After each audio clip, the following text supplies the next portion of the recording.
Fala aí, galera, beleza? Vamos dar início a mais uma parte do nosso estudo do Evangelho de João. Vamos dar sequência de onde a gente parou. A gente está no capítulo 3. Agora vamos continuar do versículo 22, né? A gente falou sobre a importância de você estar lendo aí junto com a gente para que a gente não precise ler todo o texto aqui na hora do vídeo, né? Então, vamos continuar, né? Não sei quantas pessoas já vão estar aí, mas se você já chegou, vai dando um joinha aí, não esquece de curtir o vídeo, não esquece de compartilhar, talvez com seus amigos aí, com seu vizinho, com seu amigo jovem aí do seu lado. Então vamos dar sequência, beleza? Junto com o Matheus novamente. Fala aí, Matheus, dá um oi pra galera aí. Fala aí, galera. E aí, Eu estou bem. Animados? Vamos pra cima. Hoje o Matheus vai dar sequência, ele vai nos guiar aí nessa aula e a gente vai. Eu vou comentando aí que eu consegui ajudar ele. Então vamos, como de costume, vamos começar orando. Eu vou orar pra gente poder iniciar. Se você puder fechar os seus olhos aí onde você está. Senhor Deus, nós te bendizemos, Deus, por tudo que o Senhor tem feito em nossas vidas. Te glorificamos, Deus, porque o Senhor é bom, o Senhor é justo. Tu és o único digno de receber toda a honra e toda a glória, Deus. Então nós te oramos, te pedimos que o Senhor possa nos abençoar, Deus, com uma porção, Deus, de entendimento, Deus, um desejo pela Tua palavra, um desejo, Deus, por Te conhecer, um desejo por entender a Tua palavra, Deus. Te peço que o Senhor possa nos guiar, Deus, que o Senhor possa guiar o Mateus, Deus, debaixo do Teu Espírito Santo, ó Deus. Em nome de Jesus, abra nossas mentes, abra o nosso coração para o entendimento da Tua palavra, Jesus. Em nome de Jesus. Amém, amém. Amém. Então, Samuca, a gente terminou aí, né? Hoje a gente finaliza o capítulo 3. Isso. A partir agora do verso 22, do 22 ao 36, existem dois pontos chaves aqui que a gente vai falar.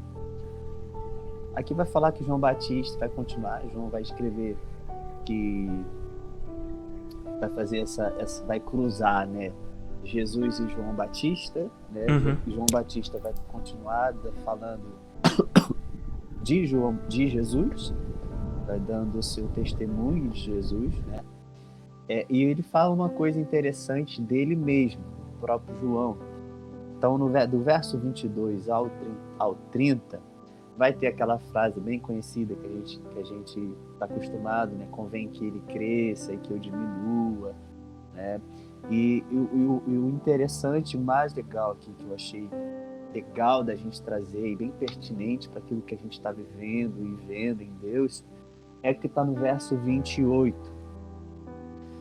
João Batista fala assim, ó: vocês mesmos são testemunhas de que eu disse, eu não sou o Cristo, mas fui enviado como seu precursor. Isso está na minha tradução, eu não sei como está na sua aí, mas João Batista, ele declara isso, e ele vai explicar mais para frente o porquê ele declara isso. Mas é interessante que lá nos outros testemunhos dele que a gente viu no capítulo 1, a gente não vê isso, né? Ele não declara isso assim, tão pontual, dizendo, não, eu sou o precursor. Tipo, ele resume, eu sou a voz do que clama no deserto, dizendo assim, eu sou o precursor. Então, e por que ele diz isso? Porque houve uma discussão aí, que está no verso 25, entre alguns discípulos de João e um judeu que estava ali, a respeito de um ritual de purificação que existia. E que foram até João, né? Eles disseram, ó, mestre, aquele que estava com o Senhor, se referindo a Jesus, do qual o Senhor deu testemunho, está batizando, e todo mundo, tem a galera que está indo até ele também. E aqui abre um parênteses, não, Jesus não batizava. Quem batizava eram os discípulos de Jesus, né, que João Batista estava conduzindo. Então, o batismo de João continuava acontecendo, né? Mesmo assim, mesmo que Jesus ainda tivesse sido conhecido, apontado como Cordeiro de Deus. O batismo de João ali começava acontecendo, porque ele se tratava de um preparo, né, para que as pessoas pudessem receber o testemunho que o Filho, que o Cordeiro iria dar. Exatamente. Então, por isso que João ele vai dizer, pô, cara, e João como se a galera tivesse dizendo para João, pô, João, tu tá perdendo credibilidade, tu tá perdendo referência, tu tá perdendo fama, né? E aí por isso ele vai dizer, né, aquela coisa, porque convém que ele cresça, que eu diminua, né? Então eu sou um precursor. E cara, isso me chamou bem a atenção e a gente vai entrar aqui, eu quero discutir bem com vocês aí, contigo, Samuel, sobre esse precursor. E lá, eu acredito, eu dei uma olhada aqui na questão do precursor e o porquê João Batista vai falar precursor, e eu cheguei, assim, numa referência no Antigo Testamento que bastante vai nos ajudar a entender. Embora a gente já entenda de uma forma, né, interessante, que é o atalaia, como a gente já vinha falado, que é o cara que vai à frente, para ir à frente nas aldeias, anunciando que estava chegando um rei, que as pessoas preparavam o caminho, tiravam as pedras do caminho. Tem uma referência interessante em Gênesis 41, 43, versículo 43, que quando José ele é exaltado no Egito por Faraó, a Bíblia diz que Faraó fez José subir ao carro e mandou algumas pessoas que iam à frente desse carro clamarem uma coisa: inclinai-vos. Então, desse modo, a Bíblia vai dizer que desse modo, né, José foi constituído rei em toda a terra do Egito. Então, como é que foi? Havia um carro que José subiu e pessoas que iam à frente dele clamavam: ei, inclinem-se, pois aí vem alguém tremendo. Alguém que tem autoridade agora. Então, é interessante essa referência do precursor, porque ele está entre as pessoas que vão receber a autoridade que está vindo. Então, ele faz essa mediação entre o povo e uma chegada. Então, eu peguei uma definição aqui, agora não da Bíblia, mas o que significa o precursor. É aquele que precede, é aquele que anuncia, pré-anuncia, aquele que prepara ou indica a vinda ou o acontecimento, ou algum acontecimento. Então, o precursor ele vai indicar a vinda de alguém e vai indicar um acontecimento. Ele anuncia algo novo, ele se antecipa a isso. Então, ele carrega uma mensagem de preparo, ele carrega uma mensagem de alerta, ele carrega uma mensagem de conserto, porque ele vai mediar, ele vai preparar o povo para responder corretamente a alguém que está vindo, alguma coisa que está vindo. E aí, fazendo esse paralelo aqui, por que precursor? Por que João Batista era um precursor? Porque ele estava mediando, na verdade, né, como nós vimos, a primeira vinda do Messias. Né, que ele vem como um cordeiro, ele vem para, como nós vimos lá, ele vem para tirar o pecado do mundo. E nesses dias, nós que estamos vivendo, após a ressurreição de Jesus e após a exaltação de Jesus, há uma promessa de que ele voltará a segunda vez, ele voltará e como nós temos visto, ele voltará como noivo, como rei, como um justo juiz. E esse precursor, né, trazendo para os nossos dias, são pessoas que têm uma mensagem, que vivem, que têm um estilo de vida condizente com a segunda vinda do Messias. Então vamos lá. Os precursores, eles vão viver de acordo com uma mensagem, um estilo de vida que vai pregar, que vai ensinar e que vai preparar o povo de Deus, que é a sua igreja, a responder corretamente à segunda vinda do Messias, que é a segunda vinda de Jesus. Até Eita. porque, velho, se a gente tá aqui, velho, qual é o propósito da sua vida? Qual é o propósito da minha vida, da sua vida, Samuel? Cara, a gente quer ver o glorioso dia do Senhor. Isso. É isso pelo qual nós existimos e essa é a nossa esperança. Por favor, vamos entender. A nossa real esperança é o dia em que a glória do Senhor vai ser manifestada e todo olho verá. Essa deve ser a nossa esperança, ok? Então, o ministério precursor, chegando e fechando aqui o entendimento, ele vai tratar diretamente com a preparação das pessoas, da mentalidade das pessoas, né, com uma mensagem, frente ao dia do Senhor. O que a segunda vinda de Jesus também é chamada nas Escrituras? De o dia do Senhor. E você pode anotar Joel 2,11, que vai falar que o dia do Senhor, ele tem duas características. Ele é grande e ele é muito terrível. Aí o profeta vai perguntar: quem pode suportar isso? Quem pode suportar um dia do Senhor que será grande e muito terrível? Sabe quem tem a resposta para isso? Os precursores. Os precursores têm essa resposta. Os precursores vão nos preparar e vão preparar um povo, assim como João Batista naquela época estava preparando o povo através do batismo nas águas, para preparar um povo bem disposto ao Senhor. Assim nós devemos hoje preparar um povo bem disposto ao Senhor frente à sua segunda vinda. Então, aí a gente já entrando aqui, por que o dia do Senhor é grande e muito terrível? Aqui a gente tem duas características, né?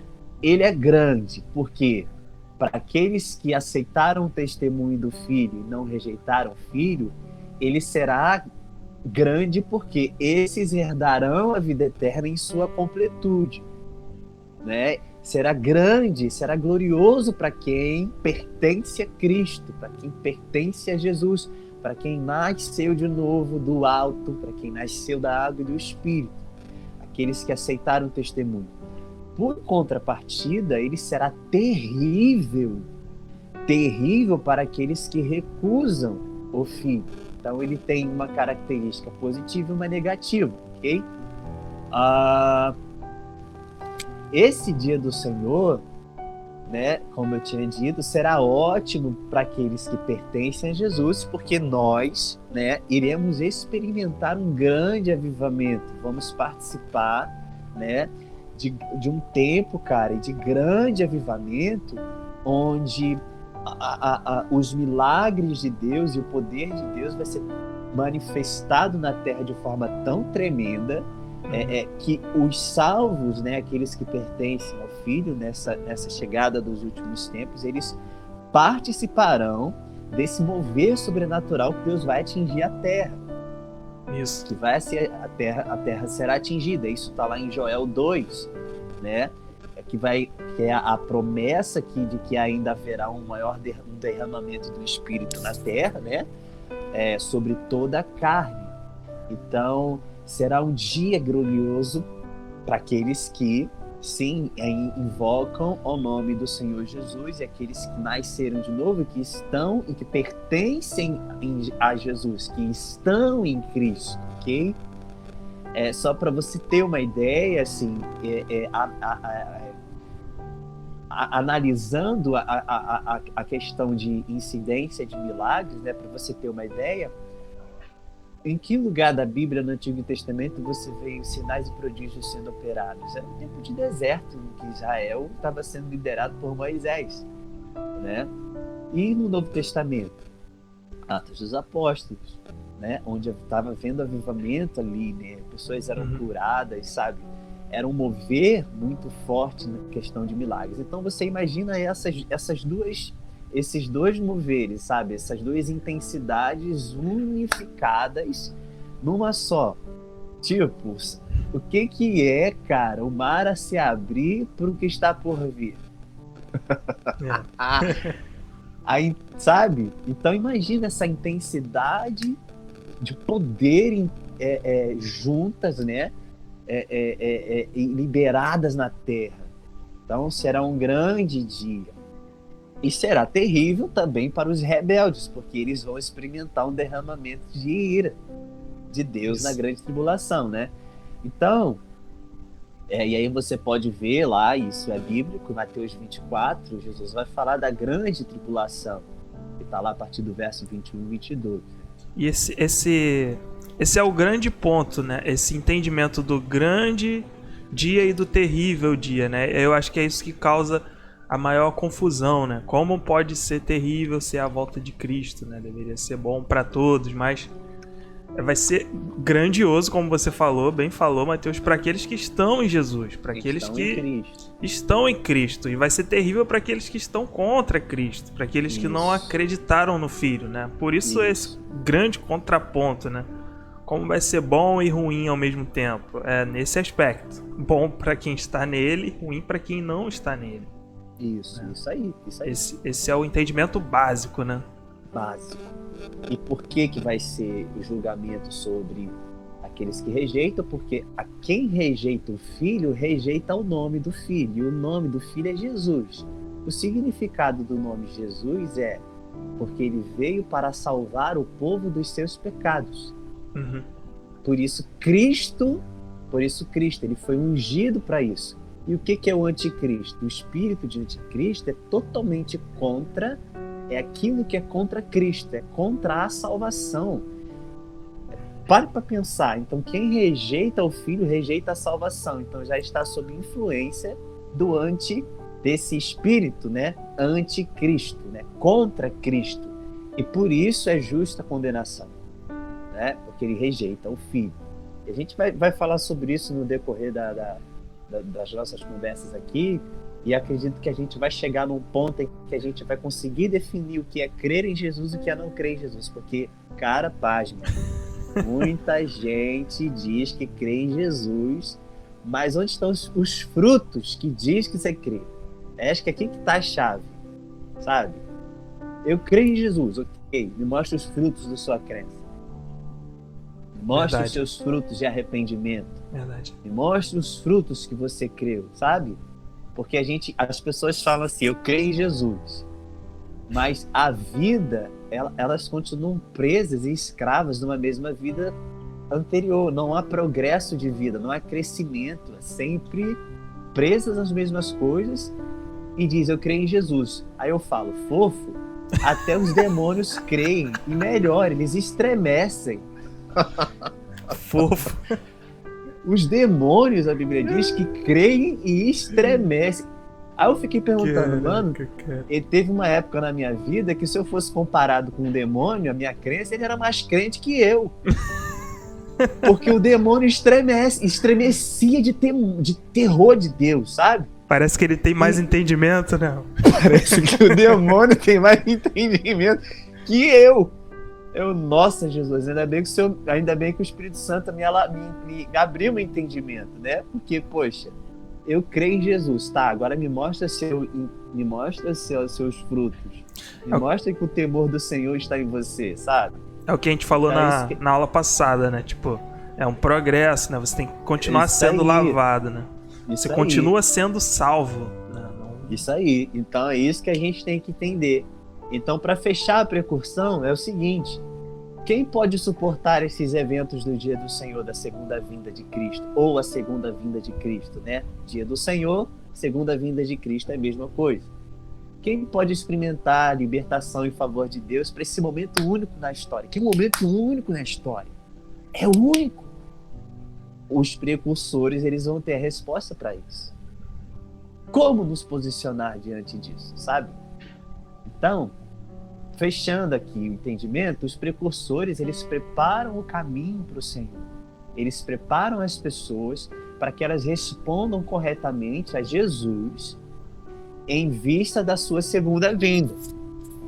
Então, por isso, vós que clama no deserto, preparem o caminho do Senhor, endireitem um caminho, né?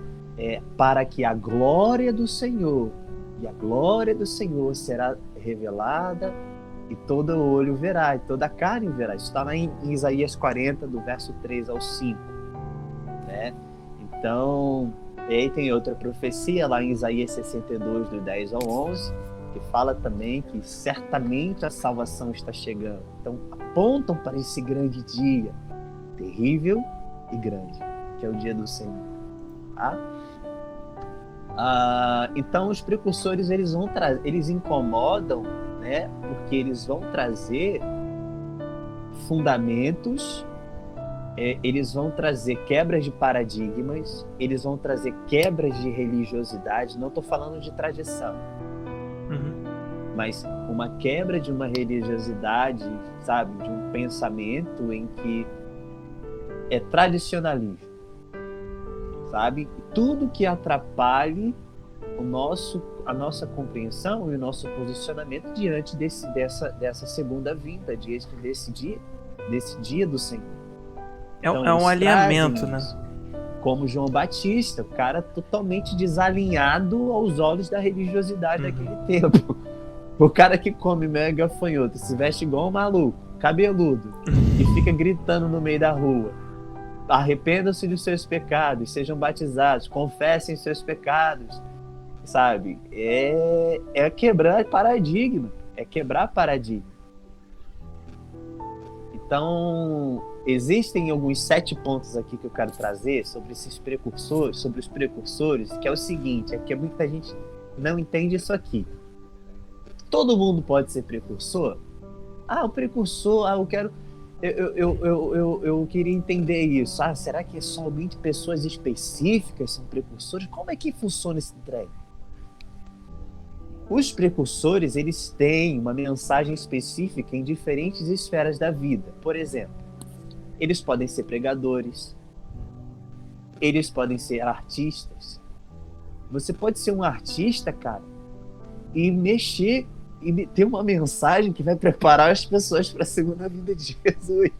Eita. Você pode ser um cantor, você pode ser um músico ou um ator. Quem sabe que você gosta aí de teatro, quem sabe você gosta de cinema. Você pode ser, mas carregando uma mensagem que vai preparar as pessoas para a segunda vinda de Jesus, para que as pessoas respondam corretamente. Você pode ser um escritor, você pode escrever livros, você pode ser um digital influencer, cara, e carregar uma mensagem que prepara as pessoas para a vinda de Jesus.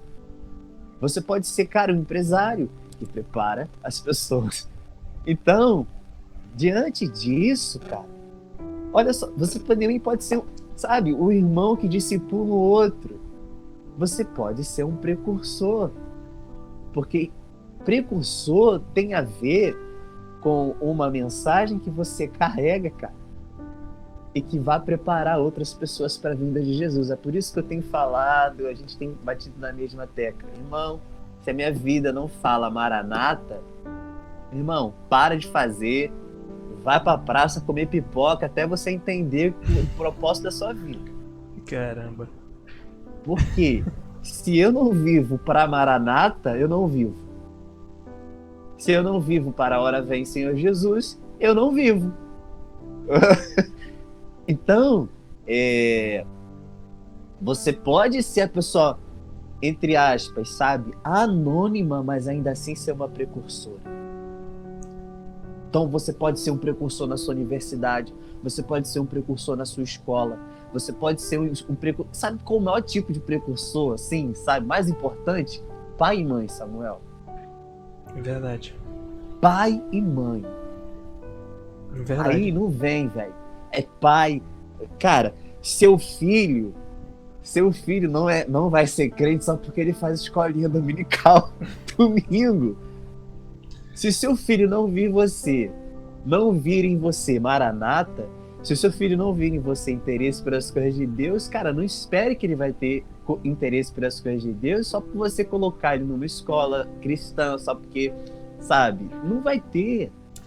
Cara, aí a gente tem o próprio exemplo de João Batista e de sua mãe, cara. Quando o anjo fala pra ela que ele seria cheio dentro do ventre dela, com certeza ela não, cruzou os braços e, vai ser cheio e pronto. Não, com certeza ela se consagrou para que ela fosse santa e para que o seu ventre fosse santo, para que o seu filho fosse cheio dentro do ventre. Então, internalizou, se eu quero gerar uma voz que vai ser cheia dentro do meu ventre, então eu tenho que ser santo. Não tem como ela ter um ventre santo e ela ser, cara, sim, né? Sim.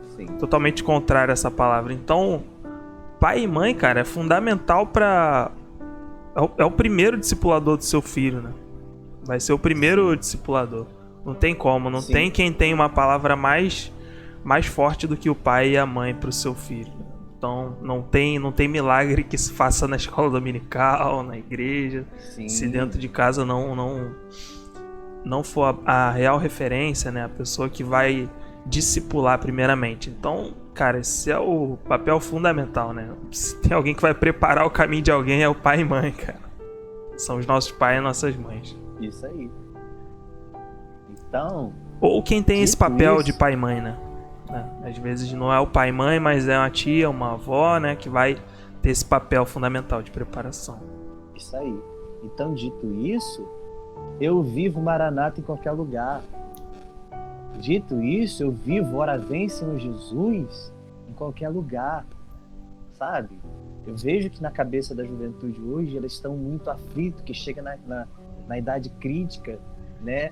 É os adolescentes que não sabem o que fazer da vida, é o jovem que chega nas crises dos 20 anos, que não sabe o que decisão tomar. Irmão, vai para o seu secreto, para que Deus gere em você um clamor para esses dias e você possa dar uma resposta, sabe? A isso que Deus está gerando nesses dias. Então, porque existe uma movimentação única nesses últimos dias, na geração do retorno do Senhor. Existem, cara, e isso aqui que eu achei legal, que eu estava lendo, e esse autor ele fala assim, que existem três gerações sobrenaturais. Certo. Existe a geração de Moisés, que experimentou, cara, coisas sobrenaturais. Existe a geração dos apóstolos ali, logo na igreja primitiva, que experimentou, sim, ali grandes sinais e maravilhas. E existe a geração que é a geração da volta de Jesus, que ela vai experimentar um nível punk de poder de Deus, cara, de derramamento de Deus, como nunca antes visto na história. É como se Deus pegasse Moisés, né, aquela geração tanto pancada de poder, misturado com a igreja em Atos dos Apóstolos, batesse tudo assim e derramasse. Então, combina isso, sabe? Então, por isso é a geração da volta de Jesus, é a geração mais descrita na palavra de Deus, porque todos esses eventos da palavra, na maioria deles, né, essas profecias, elas apontam para a vinda de Cristo e para uma geração que vai estar nessa geração, estar nesse período, né? E uma coisa interessante aqui, e aqui é um dado, né, e eu não vou cravar aqui, mas estima-se que nessa geração, essa geração ela vai ser mais populosa que tem. Não é à toa que a gente percebe aí, né, que tem se falado muito de longevidade. As pessoas que começam a falar de bem-estar, de qualidade de vida, a pessoa começa a se cuidar mais, tendem a viver mais, sabe? Uhum. Então, tipo assim, se eu for morrer aos 80 anos, eu tenho hoje 28. Mano, tem 50 anos aí da minha esperança viva de eu ver o Senhor voltando em vida. Entendeu? Então tem 50 anos. Cara, isso me anima. Então, irmão, é só um ponto interessante, né? Para que a gente entenda mais ou menos o que está acontecendo. Né? Uma coisa que vai acontecer muito, que está acontecendo, o Espírito Santo está liberando uma palavra, uma consciência de maturidade no corpo de Cristo. Certo. Por quê? Para que a gente possa entender que nós não somos os donos do avivamento. Um erro muito grande é a gente achar que, por exemplo, isso acontecia muito, houve uma movimentação aí, que a galera começou a ir pra rua.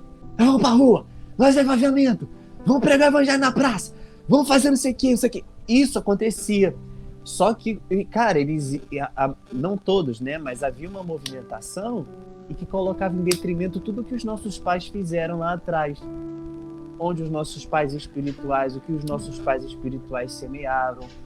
Então é um perigo a gente chegar assim e falar assim, nossa, o avivamento está com a gente agora. Calma. Por isso que João Batista vem com aquela, lá em Malaquias, diz assim, que ele converterá o coração dos pais aos filhos e dos filhos aos pais. Mas para que a gente entenda que nós precisamos honrar quem estava lá atrás e que nós estamos dando continuidade ao que eles fizeram, precisa ter maturidade. Porque o imaturo não, mas nós é avivamento.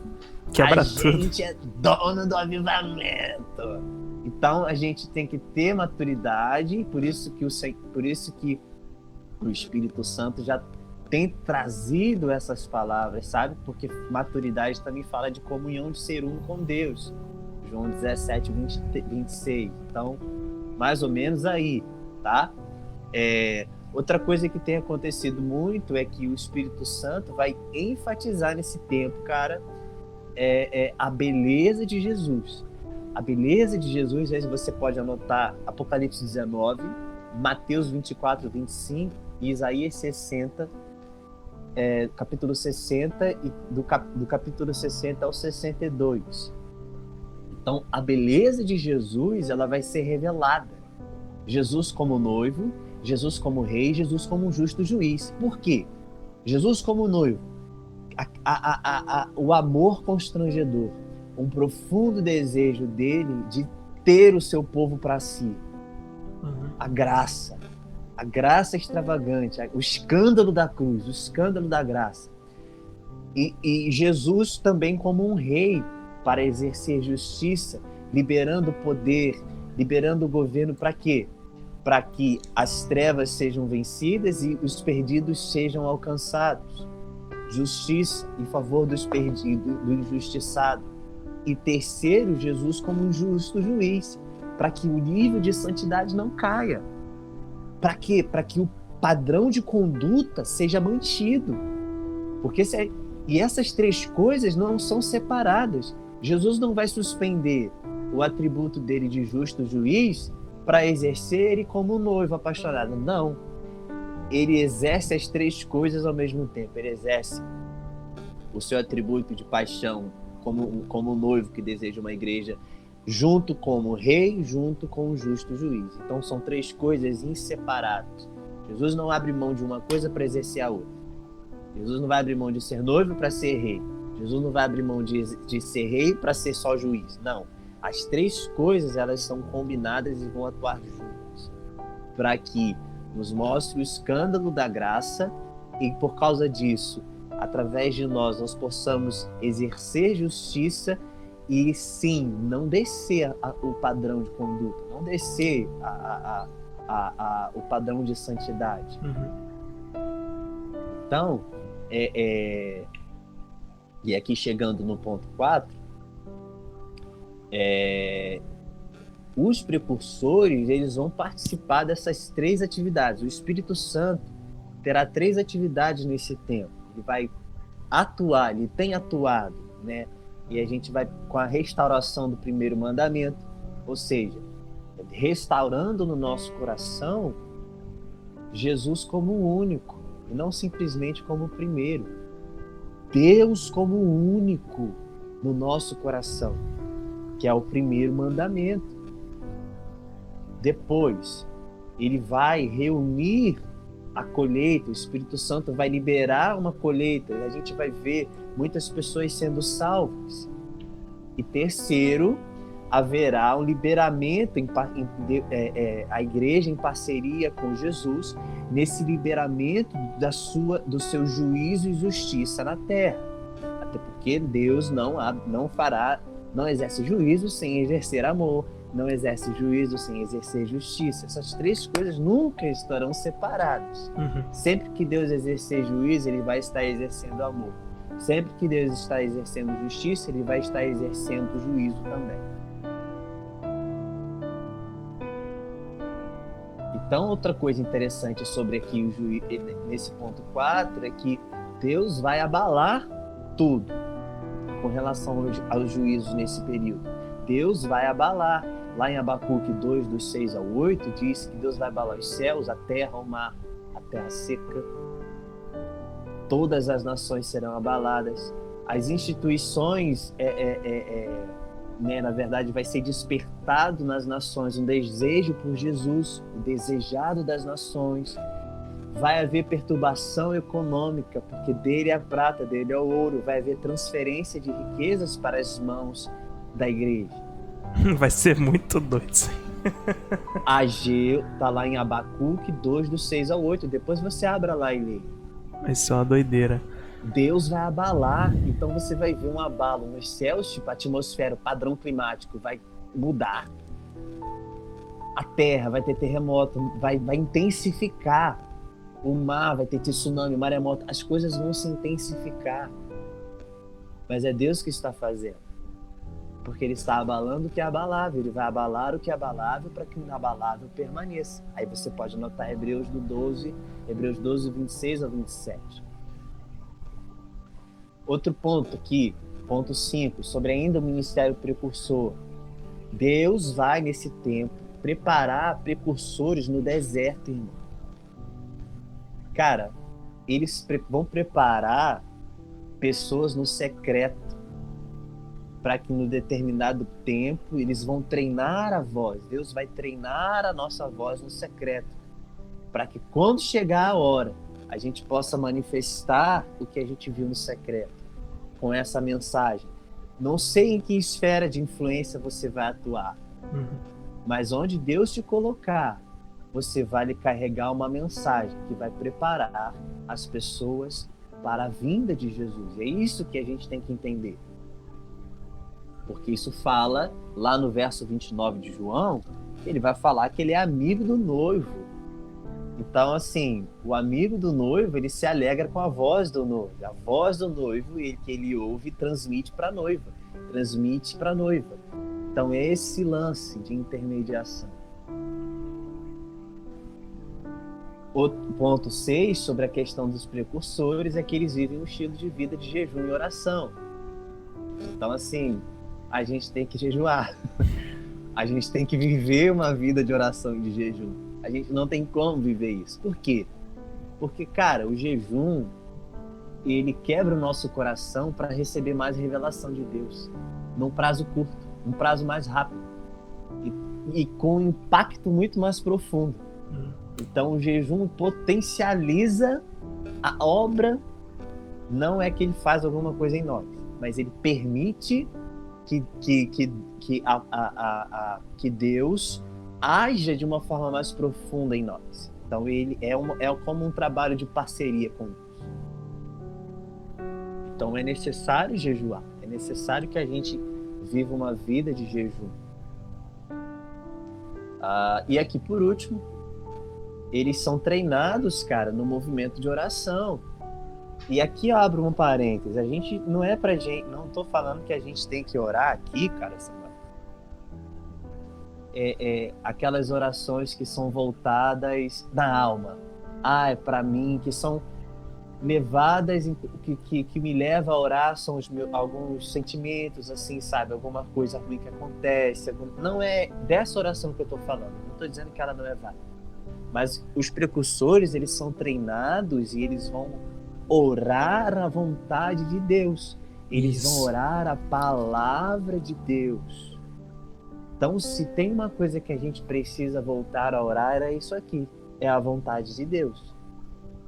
E não apenas nos reunirmos, né? A gente está de forma coletiva, tanto que individual, focados só em coisas que não são eternas. Isso aqui é eterno. A vontade revelada é eterna. A vontade escrita e revelada é eterna. Então precisamos também, como precursores, por isso a gente está falando de... A gente não fugiu de João não, tá? A gente ainda está aqui. Precursores. Porque e a gente precisa estar enganjado na vontade de Deus. Uhum. Mas para conhecer a vontade de Deus, a gente tem que comer isso aqui. Verdade, Como é que cara. você vai conhecer a vontade de Deus se você não conhece a Bíblia? Fica difícil, cara. Aí as pessoas falam assim, mas eu não consigo ler a Bíblia porque eu não entendo. Mas Deus não mandou você entender, Deus mandou você ler. Entender um problema de Deus. Deus vai te fazer entender, é um problema dele. É o Espírito Santo que vai te fazer entender. Mas sabe, a gente não pode dar desculpa para a nossa má vontade, para a nossa falta de interesse, para a nossa preguiça. Verdade. Então assim, Deus mandou a gente ler, irmão. Então, vou ler. Entender é com ele. É ele que vai me dar entendimento. Às vezes, tu vai lendo.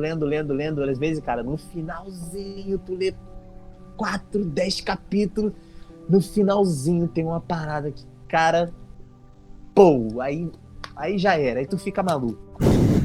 Mas a gente tem que dar a oportunidade de Deus falar com a gente. A gente fica impaciente quando fica 10 minutos parado lendo a Bíblia. Não dá, cara. Às vezes aqui. Tu fica até mais de um dia sem entender a palavra. Tu fica ali, ó. Caraca, rodando Cara, naquilo, o que isso quer 3 dizer? meses, 4 meses. Mas não é. Mas é quando isso que vem a gente tem que revelação entender. é algo fundamental pra tua vida. Porque o grande segredo da inconstância dos jovens e adolescentes, e não só de jovens e adolescentes, mas na maioria, no modo geral, com relação à Bíblia, é que eles não entendem o que leem, e aí desanimam. Mas entenda que não é para você entender, é para você ler. Leia. Vai lendo. E que você vai ver o que vai acontecer contigo. Então, assim, né? Então, não tem como você ser um precursor, não tem como você exalar Maranata se você não conhece a vontade de Deus. Se você não conhece a vontade de Deus escrita e a revelada é com ele, mas se você não conhece nem a escrita, não tem então, nem assim, como inventar revelação também. Não tem nem como, né? Então, assim, por que a gente precisa ter consciência disso, dessas coisas, né? Depois isso vai estar tudo escrito aí. Só não vai botar aqui, ó. Então, por que a gente tem que conhecer a palavra de Deus?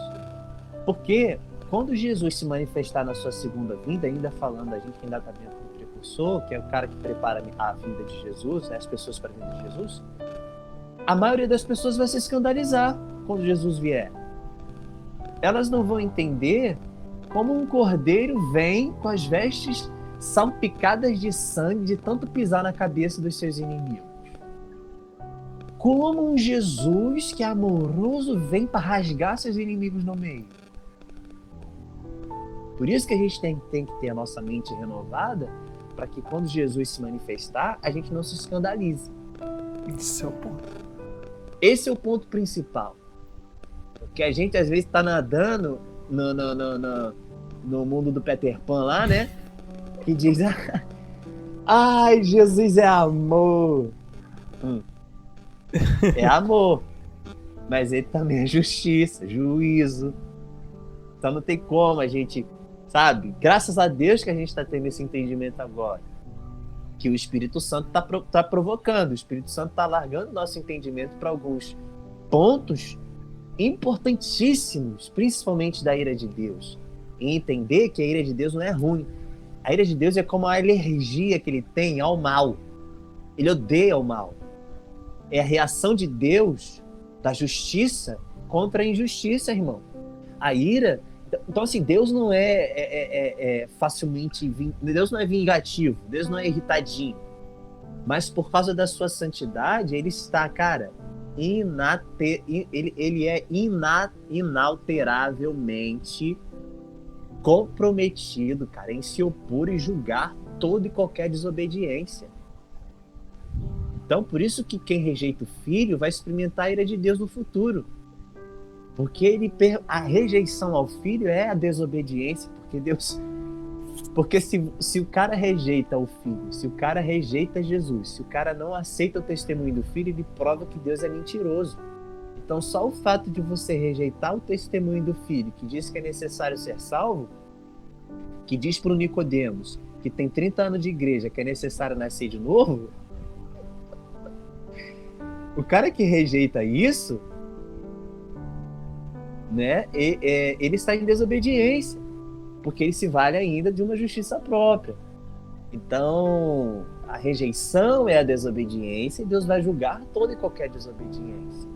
Essa é a compreensão do evangelho básica, Samuel. A menos que a gente seja salvo de um perigo real, não há sentido de salvação. Então, fomos salvos da ira de Deus. Isso. Então, é esse que a gente tem que entender, né?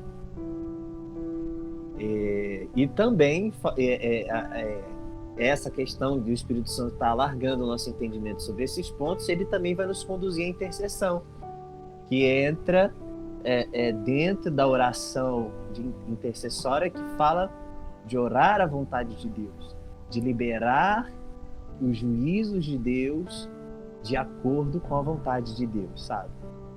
Então a gente tem, cara, como igreja, como jovens, como anciãos, como pessoas pertencentes a Cristo, como precursores, nós temos 3 respostas para dar a essa revelação que nós teremos, que o Espírito Santo vai alargar nesses próximos dias, e tem feito isso, que ele está fazendo, que é Jesus como noivo, Jesus como rei, Jesus como juiz. Por quê? Salmo 2, o verso 1 ao 12, diz para a gente servir ao Senhor com temor, alegrar-nos nele com tremor. Ou seja, temor, alegria e tremor. Então, nós trememos diante de um justo juiz. Porque Jesus vem para julgar, irmão. Jesus vem para rasgar. Ele vem para dar a cada um que lhe é de direito. Então, nós nos alegramos também diante de Jesus como rei, que vai exercer justiça, que vai liberar poder, né? E que vai liberar também, né, a grande colheita. E terceiro, nós beijamos o Filho, que vai falar no verso 12, beijar o Filho fala de intimidade com Jesus, ao nosso amor sincero a Jesus. Então essa resposta que a gente vai dar, né, como precursores, e que nós devemos carregar, são essas 3 coisas, sabe? Nós devemos ter tremor diante de um justo juiz, a alegria diante de um rei, e também o amor sincero, um amor, um terno amor, uma paixão por Jesus, um amor maduro por Jesus, que fala da intimidade com ele. É aquilo, cara. É Jesus como a única coisa da sua vida. O problema é que você ainda continua separando Deus e botando Deus em primeiro lugar e o resto depois. Não, porque Deus precisa ser único. Deus precisa ser único. Nós não podemos ter 2 senhores. Deus precisa ser único. Jesus precisa ser único. Se Jesus é a única coisa que eu quero e busco, o meu trabalho é Jesus. A minha família é Jesus. O meu pai é Jesus. O meu irmão é Jesus. Então, quando eu estou amando o meu irmão, eu estou amando Jesus. Quando eu sirvo na igreja, eu estou amando a Jesus. Quando eu tomo uma decisão, eu estou amando a Jesus. Então, isso precisa ser claro, sabe? Nesse ministério dos precursores. Então, cara, era isso que eu queria conversar com vocês. Se ficou alguma dúvida, Samuel, aí, eu acredito que eu possa ter sido não tão claro, mas vê de novo, vai vendo. Eu sei que eu falei demais, tem bastante informação, mas, pô, vai vendo de novo. Né? Eu já fiz muito isso, via 3, 4 vezes a mesma coisa quando ele mexia comigo. Mas basicamente é isso, cara. Creio que o Senhor, o Espírito Santo, tem levantado uma geração que vai, assim como Davi, uma coisa pediu ao Senhor, e a buscarei, que possa morar na habitação do Senhor, quero contemplar a beleza do Senhor. Cara, isso a gente vai ver na completude, na segunda vinda de Jesus, sabe? Uhum. Sabe? Então precisamos ser pessoas de uma coisa. Eu quero ver Jesus. Eu anseio pelo grande e terrível dia do Senhor, o dia em que a glória do Senhor será vista por todo o olho, por toda a carne. Meus amigos.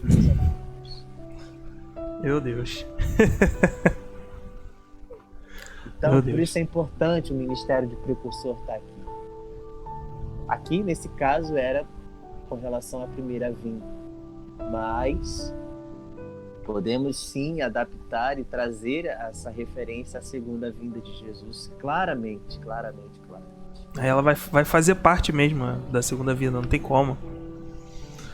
Não tem como. E, cara, como você falou, é um ministério fundamental nesses últimos dias e o Espírito Santo tá levantando sim, né?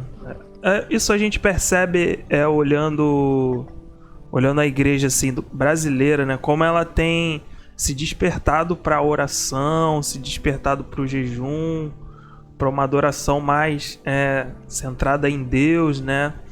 Não mais no homem, né? Por algum tempo a gente começou a adorar a nós mesmos, né?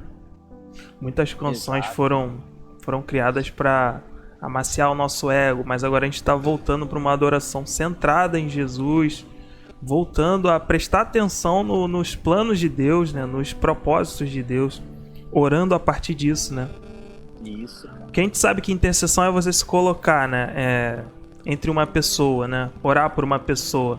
Mas existe a intercessão que é, como você falou, cara, orar os planos de Deus, né? Orar para que os planos de Deus se cumpram, orar para que os planos de Deus venham à terra, né? Assim na terra como nos céus. Então, esse ministério vai começar a deslanchar, né? E o nosso desejo é que isso possa fluir também na nossa igreja, né? Sim. Que isso possa fluir no meio dos jovens, no meio da nossa igreja mesmo, né? Que isso possa fluir, né? Esse desejo de abraçar esse estilo de vida que João Batista viveu, cara. Fundamental. Esse estilo de jejum, estilo de oração, né? A vida que ele levou. Para que uma voz possa ser gerada dentro de nós, para que assim como nele, o espírito de Elias, né? Possa estar dentro de nós. Aí vai acontecer aquilo que você falou. Muitas coisas vão acontecer, cara. Muitos milagres vão acontecer. Isso aí. E tu falou uma parada aí louca que tu nem percebeu. Sobre o espírito de Elias, eu me perguntava, Jesus, por que Elias? Porque Elias, Samuel, foi o responsável pela morte indiretamente, tá? Não diretamente. Mas ele foi responsável por trazer o povo de Israel novamente a adorar ao Senhor. Porque na época ali, o rei Acabe, casado com Jezabel, era influenciado, ele se rendeu e Israel se tornou idólatra a Baal. Eles tinham outro marido. Que Jezabel significa Baal é meu marido. É verdade. Então, Elias foi principal, foi fundamental para preparar, ele foi um precursor. Foi. Para preparar o povo para que ele se divorciasse com outro marido que não fosse o Senhor, com o noivo que não fosse o Senhor. Doideira. Entendeu? doideira. Mas é verdade Isso mesmo, é verdade. Não, Isso aí. Verdade. Aí, irmão, a gente tem que ter um único noivo, né, cara? Isso pode ter dois noivos. Isso mostra a seriedade também, né, do que tá acontecendo, né, cara? Se a gente for aliança, isso aí. Né, pertencimento. Porque de fato é um casamento, não é uma alegoria, né, que a gente, poxa, vai vir como um marido e nós somos a noiva. Não é uma alegoria, é algo real mesmo, é um casamento real, é uma união eterna. Isso aí. E aí é tanto na visão coletiva quanto na individual, né? Na coletiva, ele vai se casar. Ele vai preparar a noiva dele independentemente de mim. No individual, cara, eu estou prometido, nós, né, no caso, com a possibilidade de não me casar. Não casei, entendeu? Isso. Nessa alegoria, né, se a gente pode usar essa alegoria, né, estamos prometidos, né? Uhum. Mas não casados ainda não. Isso. Aí ele vai chegar diante de Jesus lá, me relacionei com vários maridos, né? É alegoria, tá, gente? Entre aspas. Isso aí, cara, melhor que seja uma alegoria mesmo. Né? Tive outras paixões. Eu vou chegar diante de Jesus e... cara, você? Cara, eu não te conheço não, filho. Você não me tinha como único. E aí? É complicado. Cara, e como você falou, né? Viveu uma vida de maranata, né? Cara, a partir do momento que a gente passa a viver a vida de maranata, ser precursor faz parte da nossa vida também, né? A gente vai desejar... Vai desaguar aí, né? Vai desejar isso. Sim. Isso, você percebe isso bem, bem claro no... Até botei aqui, ó. Essa paradinha que acende, ó. Maranata. Caraca. Maranata. Cara, isso, e na vida de João Batista isso fica bem claro da vontade dele de, cara, é Jesus, mano. Porque nesses dois textos que você leu, 28 e 29, ele foi criticado pelos seus discípulos, né? Poxa, a gente tá perdendo pessoas pra Jesus ali, pô. O ministério de Jesus ali tá crescendo e a gente tá perdendo a fama que você tinha, porque todo mundo ia pra João Batista. Só que quando ele falou, esse é Jesus, todo mundo foi pra Jesus. E os discípulos que ainda ficaram com João Batista, né? O que é meio estranho, né? Porque a maioria dos discípulos de João Batista foram pra Jesus e alguns ficaram com João Batista. Não entenderam que o ministério de João Batista estava chegando ao fim. Estava chegando ao fim. E eles não entenderam por que as pessoas estavam deixando de seguir João Batista. E João Batista, ele fala, não, meu ministério acabou, cara, agora é Jesus. Então ele entendeu, ele não criou aquele egoísmo, poxa... Eu queria crescer, eu queria ter meu ministério. Eu queria fluir um pouquinho mais, porque foram 6 meses ali, né? Sim. Então isso estava bem internalizado nele, que era Jesus. Quando Jesus chegasse, pronto. Eu entreguei, passei o bastão. Passei o bastão. É isso, cara. É isso. Então, galera... Ele vai ratificar isso lá continuando, né? Uhum. Aquele que vem de cima está sobre todos. Ele tem a primazia. Então isso. É pra ele, velho. Então, maranata, galera. Maranata, galera. Vambora. Então, que você que ouviu essa ministração, esse estudo, né, que a gente tá fazendo, isso que o Matheus falou, cara, que isso possa encher o seu coração de um desejo, de um fogo, de maranata mesmo, né? Que você possa desejar ser um precursor, que você possa desejar ter uma palavra vinda de Deus para preparar as pessoas para o fim, né? Então, cara, a gente precisa se unir mesmo em oração, a gente precisa se unir mesmo em buscar a Deus, jejuar, né? Sim. Beleza? Mateus, ora dessa palavra, ora pelo coração desses precursores aí que estão assistindo a gente. Espírito Santo, nós honramos o que o Senhor tem feito. Nós honramos a tua atuação, aquilo que o Senhor tem feito, principalmente, Senhor, nos conduzindo a toda a verdade. Sim, Deus. Sabemos que o Senhor, Espírito Santo, é aquele que glorifica o nome de Jesus. É o Senhor que glorificará o nome de Cristo. Obrigado, Senhor. Obrigado. Nós honramos o que o Senhor tem feito. Glorifica Cristo em nós. Deus, glorifica Cristo em nós. Que nós venhamos a exalar maranata, que nós venhamos, Senhor, a viver uma vida não só, Senhor, de palavras, mas de uma vida, Senhor, que exale paixão, de uma vida que seja, Senhor, consumida, Senhor, por uma paixão pela Tua vinda, Senhor. Aqueles que amam a Tua vinda, nós amamos a Tua vinda, Jesus. Assim como o apóstolo Paulo disse, aqueles a que amam a vinda do Senhor Jesus. Pai, nós declaramos, Senhor, que se levante uma geração, Senhor, que vai de uma coisa só. Que se levante, Senhor, uma geração, Senhor, de uma coisa só. Que se levante essa geração, no nome de Jesus. Que se levante essa geração. Nós declaramos agora, Senhor, a cura de toda a orfandade espiritual. Sim, Deus. Deus, sim, nós Pai. declaramos agora, Senhor, pertencimento, Deus, um sentimento, um senso no Espírito, Pai. de pertencimento a Cristo Jesus, Amém. de pertencimento à família de Deus. Eu sinto no meu espírito jovens que se sentem ainda órfãos, sabe? Órfãos de pais, de mães, ainda que presente, você se sente sozinho. Deus, eu declaro agora no nome de Jesus, no teu espírito, o entendimento de pertencimento da família, na família de Deus. No nome de Jesus, Pai, libere sobre essa geração fome e sede. Assim como Jesus disse de João Batista que ele era uma lâmpada que queimava e irradiava a luz. Deus, nós declaramos sobre essa geração o mesmo coração de João Batista, Pai, que se alegra com tua voz, que se alegra, Senhor, em preparar o teu caminho. Nós liberamos sobre eles, Deus, no nome de Jesus, Pai.